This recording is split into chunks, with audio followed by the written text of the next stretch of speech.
মুসলমান বাড়ি ছেলে মেয়েরা বারা তরুণেরা, হে যুবকেরা, হে নবী পাকের প্রেমিকেরা, আল্লাহ নবীর একজন সাহাবী ছিলেন, তার নাম হযরত আবু আইয়া হাবশী রাদিয়াল্লাহু তাআলা আনহু। জিহাদের ময়দানে জিহাদ করতে করতে এমন করে দেখা যায় আল্লাহ নবী সাহাবী আবু আইয়া হাবশী রাদিয়াল্লাহু তাআলা আনহু এমন সময় রোজা অবস্থায় যুদ্ধ করতে লাগলেন। হে যুবকেরা, হে নবী পাকের প্রেমিকেরা, আল্লাহ নবী সাহাবী আবু আইয়া হাবশী রাদিয়াল্লাহু তাআলা আনহু এমন সময় রোজা অবস্থায় যুদ্ধ করতে লাগলেন। যুদ্ধ করতে করতে আল্লাহ নবী সাহাবী আবু আইয়া হাবশী রাদিয়াল্লাহু তাআলা আনহু জিহাদের ময়দানে কাফেরদেরকে শহীদ করে দিলেন, কাফেরদেরকে জাহান্নামে পাঠিয়ে দিলেন। হে যুবকেরা, হে নবী পাকের প্রেমিকেরা, আল্লাহ নবী সাহাবী আবু আইয়া হাবশী রাদিয়াল্লাহু তাআলা আনহু জিহাদের ময়দানে যুদ্ধ করতে লাগলেন। হে যুবকেরা, হে নবী পাকের প্রেমিকেরা, জিহাদের মধ্যে যুদ্ধ করতে করতে আল্লাহ নবী সাহাবীকে যখন এমন সময় কাফেররা তলোয়ারের আঘাত দিয়ে থাকে, আল্লাহ নবী সাহাবীকে যখন হয়ে গেল, যখন হালাতে পড়ে আছে আল্লাহ নবী সাহাবী এমন সময় যখন হালাতে পড়ে আছে, সমস্ত সাহাবীরা আল্লাহর ওই নবী সাহাবীকে ঘিরে ধরে বলতে লাগলেন, হে আল্লাহর নবী সাহাবী আবু আইয়া হাবশী রাদিয়াল্লাহু তাআলা আনহু, এমন করে দেখা যায় হে আল্লাহর নবী সাহাবী আপনাকে এমন শরীর, আপনার এত শরীরকে অসুস্থ হয়ে গিয়েছে, আপনার জিহাদের ময়দানে যুদ্ধ করতে গিয়ে হে আবু আইয়া হাবশী রাদিয়াল্লাহু তাআলা আনহু আপনি এমন করে জিহাদের ময়দানে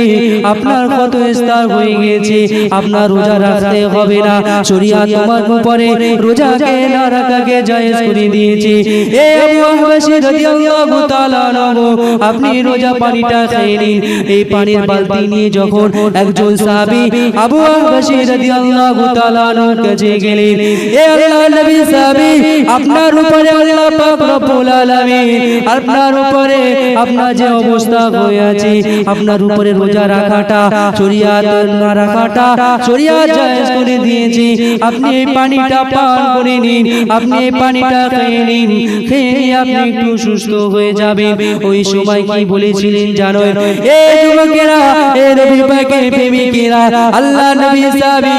আবু আইয়া হাবশী রাদিয়াল্লাহু তাআলা আনহু বলেছিল, না না না না না, আমি পানি পান করব না। কেন পানি পান করবে না? তারা তো শরীরে কাফের বেদিনরা আঘাত করে এমন করে দেখা যায় তারা শরীর দিয়ে রক্ত মুবারক ঝরতে লাগলো। এমন করে সাহাবীরা বলতে লাগলেন, হে আল্লাহর নবী সাহাবী আবু আইয়া হাবশী রাদিয়াল্লাহু তাআলা আনহু আপনি যদি পানি পান করেন তাহলে আপনার শরীরটা সুস্থ হয়ে যাবে, কারণ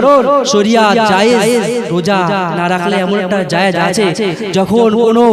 মায়ের গর্ভে সন্তান থাকে, মা রোজা রাখলে মায়েরও ক্ষতি হবে, সন্তানেরও ক্ষতি হবে, সেই সময় ওই সময়টায় মায়ের উপরে রোজা না রাখাটাই জায়েজ হয়ে যাবে। এজন্য আজকে আমরা শরীয়ত আমরা আমাদের কাছে এমন করে দেখা যায় আমরা রোজা না রাখলেও আমরা তো কখন আমরা খুঁজি যে এমন করে দেখা যায়, কখন আমরা দেখি যে আল্লাহ পাক রব্বুল আলামিনের হুকুম আমাদের উপরে এসেছে, আল্লাহ পাক আমাদের উপরে কখন আমরা কখন সহজ হুকুম খুঁজি, আমরা মুসলমান সহজ হুকুম খুঁজতে খুঁজতে আজকের শেষ পর্যায়ে চলে আসলাম।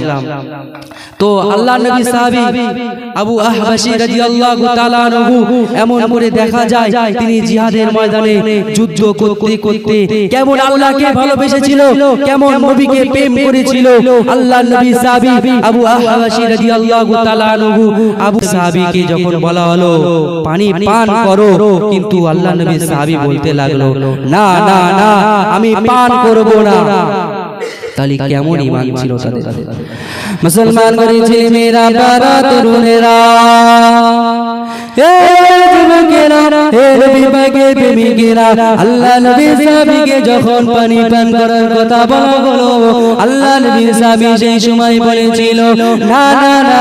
আমি পান করব না এটা কখনো মানা যায় না এটা কখনো মানা যায় না হে যুবকেরা হে নবী পাকের প্রেমিকেরা আল্লাহ নবী সাহাবী আবু হাবশী রাদিয়াল্লাহু তাআলা বলেছিল না না না আমি পানি পান করব না কারণ আমি যদি পানি পান করি কিয়ামতের দিনে আল্লাহ পাক আল্লাহ তাআলা আমার কাছে বলবে এ আবু হাবশী রাদিয়াল্লাহু তাআলা আমি তোমাকে দুনিয়া জমিনে পাঠিয়েছি আমি তোমার উপরে রোজাকে ফরজ করেছি তুমি কেন আমার হুকুমকে মানলে না আমার উদ্দেশ্যকে তুমি কেন মানলে না হে যুবকেরা হে নবী পাকের প্রেমিকেরা ওই সময় আল্লাহ নবী সাহাবী বলতে লাগলো না না না আমি রোজা ভাঙবো না আমি রোজা ছাড়বো না আল্লাহ নবী সাহাবী কিছুক্ষণ পরে এমন করে ইন্তেকাল হয়ে গেল আল্লাহ নবী সাহাবী ইন্তেকালের পরে যখন হযরতে ওমর ফারুকের কাছে গেলেন আল্লাহ নবী সাহাবী যখন ওমর ফারুক বলতে লাগলো এ আমার সাহাবী আল্লাহ নবী সাহাবী শোনো শোনো শোনো শোনো হযরতে ওমর ফারুক বলতে লাগলো আল্লাহ নবী সাহাবীরা শোনো আবু হাবশী রাদিয়াল্লাহু তাআলা তিনি আল্লাহর ভালোবাসায় দুনিয়া বিক্রি করে দিয়েছে দুনিয়াটা আল্লাহর ভালোবাসায় জান্নাত কিনে নিয়েছে আবু হাবশী রাদিয়াল্লাহু তাআলা দুনিয়ার বিনিময়ে জান্নাত কিনে নিয়েছে এমন করে দেখা যায় আল্লাহ নবী সাহাবী আবু হাবশী রাদিয়াল্লাহু তাআলা আনহু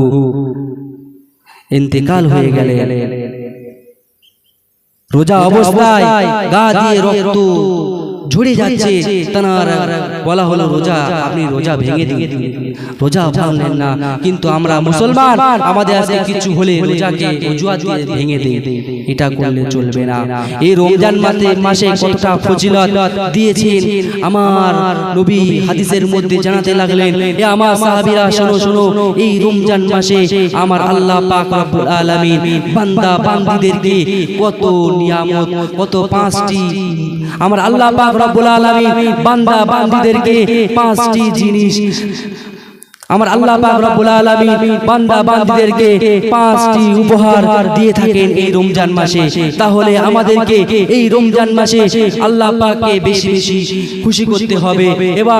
রমজান মাস আসলে আল্লাহর নবী সাহাবীরা আনন্দই মশগুল হয়ে যেত আল্লাহর নবী সাহাবীরা আনন্দ করত এই রমজান মাসে রোজা রাখবো বেশি বেশি কোরআন পড়বো এবং সময় আল্লাহর নবী সাহাবীরা রমজান মাসে আনন্দিত হয়ে যেত আর আমাদের কাছে রমজান মাস আসলে ভয় পেয়ে যায় যে রমজান মাস আসে কিন্তু সাহাবীদের মধ্যে রমজান মাস আসার কারণে সাহাবীদের মধ্যে থেকে রমজানের প্রস্তুতি নেওয়ার জন্য রমজানের রোজা রাখতো তারাবি নামাজ পড়তো সেহরি করতো এমন করে দেখা যায় রমজান মাসে বেশি বেশি কোরআনকে তেলাওয়াত করতো মুসলমান ছেলেমেয়েরা বারা তরুণেরা এ যুবকেরা হে নবী পাকের প্রেমিকেরা আমার আল্লাহ পাক রব্বুল আলামিন বান্দা বান্দীদের উপরে পাঁচটি জিনিস উপহার দিয়ে থাকে রমজাদারদেরকে পাঁচটি জিনিস উপহার দিয়ে থাকে আমার নবী প্রিয় জাবালে সাহাবাদেরকে শোনাতে লাগলেন এ সাহাবারা শোনো শোনো এ আমার সাহাবারা শোনো শোনো আমার আল্লাহ পাক রব্বুল আলামিন রোজাদারদের পাঁচটি জিনিস উপহার দিয়ে থাকে সেই পাঁচটি জিনিস কি সেই পাঁচটি জিনিস কি সেই পাঁচটি জিনিস হলো রমজান মাসে যারা রোজা রাখবে আল্লাহর নিয়ামত আল্লাহর নেক নজর ওই বান্দার উপরে পড়ে এক নম্বর হলো কোন বান্দা যদি আল্লাহর খুশি করার উদ্দেশ্যে রোজা রাখে আল্লাহ সওয়াবের উদ্দেশ্যে রোজা রাখে সেই বান্দার উপরে আমার আল্লাহ নেক নজর দিয়ে থাকে তুমি হয়তো ভাবছো কাদের উপরে নেক নজর থাকবে আমি কাজ করছি আমি মাঠে কাজ করছি রোজা রেখেছি তাদের উপরে আল্লাহর নেক নজর থাকবে এবং কেউ যদি কোনো হসপিটালে আছে রোজা রেখেছে সেখানে আল্লাহর নেক নজর থাকবে তুমি তোমার সন্তানকে নিয়ে তুমি তোমার সন্তানকে নিয়ে স্কুলে যাচ্ছ, সেখানেও তোমার উপরে আল্লাহ নেক নজর থাকবে। তাহলে এক নম্বর হলো আল্লাহ পাকের নেক নজর থাকবে। মুসলমান ঘরের ছেলেমেয়েরা, বারা তরুণেরা, এ যুবকেরা, এ নবী পাকের প্রেমিকেরা, আল্লাহ পাকের প্রথম নম্বর আল্লাহ পাক বান্দা বান্দীদের উপরে নেক নজর দিয়ে থাকে। আল্লাহ পাক বান্দা বান্দীদের উপরে নেক নজর দিয়ে থাকে। দ্বিতীয় নম্বর শর্ত হলো, দ্বিতীয় নম্বর আল্লাহ পাক বান্দা বান্দীদের রমজান মাসে দিয়ে থাকেন। দ্বিতীয় নম্বর হলো, কোন বান্দা যদি এমন করে দেখা যায় রোজা রাখা অবস্থায় আল্লাহ পাককে খুশি করলো, রোজা রাখলো, রোজা করলো এবং তারাবি নামাজ পড়লো, আল্লাহ রাব্বুল আলামিন আল্লাহ পাককে খুশি করলো, সেই বান্দাকে রোজা অবস্থায় এমন করে রোজা রাখার কারণে ওনার ফুসফুস থেকে ফুসফুস শুকনো হয়ে যাবার কারণে এমন করে দেখা যায় রোজাদারদের গাল দিয়ে গন্ধ বাইর হয়। এই যুবকেরা, নবী জানাতে লাগলো, এ আমার সাহাবীরা শোনো শোনো, এ আমার সাহাবীরা শোনো শোনো, রোজাদারদের মুখ থেকে যে গন্ধটা বাইর হয়, যে গন্ধটা বাইর হয়, আমার আল্লাহ পাকের কাছে এই গন্ধটা পছন্দদায়ক। জোরে হবে না সুবহানাল্লাহ? তাহলে আল্লাহ পাক রব্বুল আলামিন রোজাদারদের গাল থেকে যে গন্ধ বাইর হয়, কারণ রোজা রাখলে যে সারাদিন না খাবার কারণে ফুসফুসের মধ্যে ফুসফুস খালি হবার কারণে গাল দিয়ে যে দুর্গন্ধ বাইর হয়ে যায়, সেই গন্ধর কারণে যে গন্ধটা তোমার স্ত্রী সহ্য করতে পারে না, তোমার স্বামী, তোমার সন্তান সহ্য করতে পারে না, কিন্তু আমার রব্বুল আলামিন এই গন্ধটাকে পছন্দ করে। এই গন্ধের বিনিময়ে যখন তোমাকে যখন কিয়ামতের দিনে তোলা হবে, তুমি যখন মারা যাবে, তুমি যখন মরে যাবে, কিয়ামতের দিনে তোমাকে যখন তোলা হবে, সেই সময়তে তোমাকে যখন এক দলের মধ্য থেকে, যখন এক দলের মধ্য থেকে যারা রোজা করেনি তাদের দল আলাদা থাকবে, তোমরা রোজা করেছো, তোমাদের দলের মধ্যে যখন কথা বলবে তাদের সাথে কথোপকথন হবে, সেই সময় তোমাদের গাল থেকে এই মিষ্টি আম্বারের আবার এই খুশবুটা বাইর হবে। সেই সময় ওই রোজাদার যারা রোজা করেছে, যারা রোজা করেনি, তারা বলবে তোমাদের গা থেকে, তোমাদের মুখ থেকে এই কি সুগন্ধময়, তোমরা কি করেছো? ওই সময় বলবে মুসলমান, ওই সময় বলবে আমরা রোজা করেছিলাম, এই কারণে আমাদের গা থেকে, আমাদের গাল থেকে মিষ্টি আম্বারের সুগন্ধময় আতর বার হচ্ছে। মুসলমান ঘরের ছেলেমেয়েরা, বারা তরুণেরা, হে যুবকেরা, হে নবী পাকের প্রেমিকেরা, আল্লাহ পাক দু নম্বর শর্ত হলো আল্লাহ পাক বান্দা বান্দীদের দ্বিতীয় নম্বর পুরস্কার। কোন বান্দা যদি আল্লাহ পাক রব্বুল আলামিনের রোজাকে রাখে, তাদেরকে দ্বিতীয় নম্বর পুরস্কার তার গা দিয়ে কিয়ামতের ময়দানে, হাসরের ময়দানে যখন তাকে তোলা হবে, এমন করে দেখা যায় তার গাল থেকে মিশকে আম্বারের খুশবু ছুটবে। তাহলে তার গাল থেকে মিশকে আম্বারের খুশবু বাইর হবে। তৃতীয় নম্বর শর্ত হলো সে যখন এমন করে রোজা রাখবে, সারাদিন রোজা রাখবে, রোজা রাখার পরে সেহরি করবে, ইফতার করবে, এমন করে দেখা যায় তার উপরে রোজা রাখার কারণে আল্লাহ পাক, আল্লাহ তাআলার ফেরেশতারা তার জন্য মাগফিরাতের দোয়া করবে। মুসলমান ঘরের ছেলেমেয়েরা, বারা তরুণেরা, হে যুবকেরা, হে নবী পাকের প্রেমিকেরা, রোজাদারের জন্য তৃতীয় নম্বর পুরস্কার থাকবে। আল্লাহ পাক বলতে লাগলেন, তার নবীকে জানাতে লাগলেন, আমার নবী সাহাবাদেরকে বলতে লাগলেন, হে আমার সাহাবারা শোনো শোনো, হে আমার সাহাবারা শোনো শোনো, রোজাদারদেরকে আল্লাহ পাক তৃতীয় নম্বর পুরস্কার করবে। যখন এমন করে রোজাদার রোজা করবে, রোজাদার রোজা করার পরে আল্লাহ পাকের তারাবিকে আদায় করবে এমন করে যখন সিয়ামকে পালন করবে আল্লাহ পাকের ফেরেশতারা অগণিত ফেরেশতারা আল্লাহ পাকের কাছে মাফ মাগফিরাতের দোয়া চাইবে। আল্লাহ পাক আপনি এই বান্দার तमाम জীবনের গুনার খাতাকে আপনি maaf করে দিন। আল্লাহ পাক আপনার হুকুমকে আদায় করেছে, আপনার সিয়ামকে আদায় করেছে। হে রব্বুল আলামিন আল্লাহ আপনি এই বান্দার तमाम জীবনের গুনার খাতাকে আপনি maaf করে দিন। তাহলে তৃতীয় নম্বর শর্ত হলো আল্লাহ পাক বান্দা বান্দীদের ফেরেশতা দিয়ে মাগফিরাতের দোয়া চাওয়াবে। এমন করে দেখা যায় দুনিয়ার মধ্যে কোন মেম্বার, কোন এমপি, কোন প্রধান দুনিয়া জমিনে আছে, তার কাছে কিছু চেলাবেলা থাকে। আজকে আমার প্রয়োজন একটা সয়ের জন্য প্রধানের কাছে গেলাম, প্রধানের সাথে আমার হয় না ভালো, মেম্বারের সাথে আমার হয় না ভালো। যখন মেম্বার প্রধানের কাছে গেলাম সয়ের জন্য, যখন আমার সাথে প্রধানের হচ্ছে না,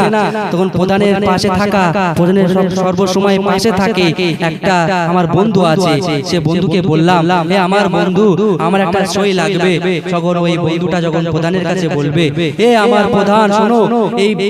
এই আমার বন্ধুটা সই লাগবে, এই একটা কারণে ভোট দেয়নি তাই কি হয়েছে, এর ভোট দেয়নি তাই কি হয়েছে, এ তো এ যদি একটা সইর জন্য যদি বেঁচে যায় তাহলে তুমি কেন সইটা দিয়ে দাও না। তেমনি ভাবে আমার আল্লাহ পাকের কাছে ফেরেশতারা আরজি করবে, মাগফিরাতের দোয়া চাইবে। এ আমার আল্লাহ পাক আপনার বান্দা বান্দীদেরকে আপনি maaf করে দেন, কারণ আপনার জন্য সিয়ামকে আদায় করছে, আপনার জন্য রোজা রাখছে। হে রব্বুল আলামিন আল্লাহ আপনি এই বান্দা সমস্ত গুনার খাতাকে আপনি maaf করে দিন। এমন ভাবে আল্লাহ পাক রব্বুল আলামিনের কাছে আরজি করবে, আমার আল্লাহ পাক তার সমস্ত জীবনের গুনার খাতাকে maaf করে দেবে। জোরে হবে না সুবহানাল্লাহ। আজকে মুসলমান কোথায় আছি আমরা, কোথায় আছি? মুসলমান ঘরের ছেলেমেয়েরা, বাবা তরুণেরা, হে যুবকেরা, হে নবী পাকের প্রেমিকেরা, আমার নবী সাহাবাদেরকে বলতে লাগলেন হে আমার সাহাবারা শোনো শোনো, হে আমার সাহাবারা শোনো শোনো, আমার আল্লাহ পাক চতুর্থ নম্বর বান্দা বান্দীদের, রোজাদার বান্দা বান্দীদেরকে পুরস্কার করবে। কি চতুর্থ নম্বর পুরস্কার? হে যুবকেরা, হে নবী পাকের প্রেমিকেরা, চতুর্থ নম্বর পুরস্কার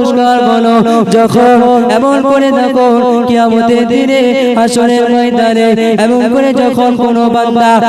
বান্দা যদি আল্লাহ পাকের রোজাকে আদায় করে, আল্লাহ পাকের সিয়ামকে আদায় করে, কোনো বান্দা যদি আল্লাহ খুশির উদ্দেশ্যে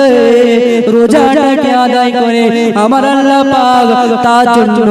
জাহান্নামটাকে বন্ধ করে দেবে, জান্নাতটাকে খুলে দেবে। হে যুবকেরা, হে নবী পাকের প্রেমিকেরা, তাহলে আল্লাহ আমাদের জন্য এই রোজা রাখার জন্য জান্নাতটাকে খুলে দিয়েছে, জাহান্নামটা বাইরে করে দেবে, জাহান্নামের দরজা বন্ধ করে দেবে। তাহলে আল্লাহ পাক রব্বুল আলামিন রোজাদারের জন্য এতটুকু ফজিলত, এতটা ফজিলত আমাদেরকে দিয়েছে। এই রোজা থেকে আমরা কতটা পিছিয়ে আছি, এই রোজা থেকে কতটা আমরা গাফিল আছি।